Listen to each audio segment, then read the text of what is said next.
This is Matthew Ruskin reporting for the NCAC at the NCAC Tournament Final for men's soccer. We're here with Philippe Stengel, who scored the game-winning overtime goal for the Kenyon College Lords. And Philippe, it was a tight game all the way through. You come in to start the second overtime period. What are you thinking as you go out there? I mean, Tony and Jordan put in a really good shift in the first overtime, and we knew that. I mean, Bryce and I knew that we had to be ready to go in. And Oberlin's a really good team. They play really well. I mean, good soccer, and it was hard for us for the majority of the game. And for some parts, we were on the back foot. And in overtime, I mean, we kind of took control, and nice ball by Sam, and I scored. So Sam did play that long ball to you. As you're seeing that thing come to you in the air, what are you thinking? And then when it drops and you're sitting there facing Corin Kramer, what are you trying to do? I mean, it was a great job by Bryce for holding a defender off and letting it go over him like a flick on. And so I saw it coming down and ran onto it, and I just thought, I'm just going to kick it, and it went in. So you are now an NCAC champion. How does that feel? Feels really good. Feels good. And of course, as a freshman, it's great to come to a winning team immediately, and I mean, it just feels really good. So now you have the NCAA tournament coming up in about a week. What do you guys have to do to get ready for that and celebrate this victory, but then focus back down? Exactly. I mean, we have to stay in shape and stay on top of our game and practice hard next week because I mean, it's going to be a tough opponent for sure. Most likely not here, and we got to be strong. All right, thank you for joining us. No problem. Thank you. Matthew Ruskin for the NCAC. That was Philippe Stengel. Thank you for joining us. The Lord soccer team of Kenyon College has won the last 3 NCAC tournament titles, and we're joined today by Lord's head coach Chris Brown.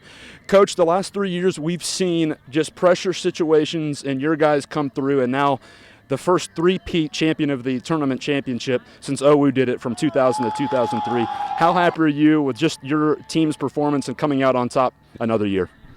Obviously very happy, and the lads, they do have a knack of getting it done in the big games. I mean, I think that's, talent is important in that equation, and then, there's a certain degree of resiliency that they've exhibited over the years. So, I think that those two things in large part explain the results we get. In terms of the game today, you control possession pretty much throughout the match. I know Oberlin got the first goal, but the guys controlled. We outshot them again. What did you think of your just the team's offense and putting a few attempts on their really good goalkeeper Corin Kramer? We were disappointed with the first goal because there was a big long diagonal from the left side to deep in the right side, and then we didn't deny the cross, and then obviously they beat us in the box. So I mean, 3 kind of errors in a row, which is typical of how goals are scored. But yeah, I thought we dominated position. It'd be interesting to see what the actual stats were, because in the previous game the stats were relatively close. I think they'll be a bit more conclusive in our favour. That being said, we did create a couple of very good chances, but I thought at times we were a little, indirect in the final third. There are opportunities where we could have played the ball in from wide positions earlier. People have got to be a bit more positive about going to goal, and so in that sense, considering how much play we did have, I don't think we created as many chances as I thought we would. Defensively, I thought Brett Lowry, he's on the all-tournament team after 2 really good performances. He chased down a lot of threats in this game against the Yeomen, and his freshman year to sophomore year, this guy's been a stud in the back line for your team.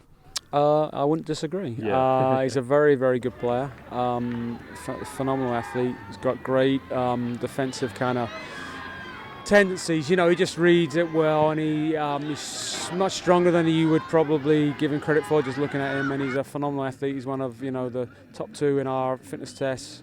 So I'm not surprised. I'm obviously, as a freshman, we were a little surprised at how Woody was playing, but I mean, following that year, I'm not surprised he's doing it as a sophomore at all.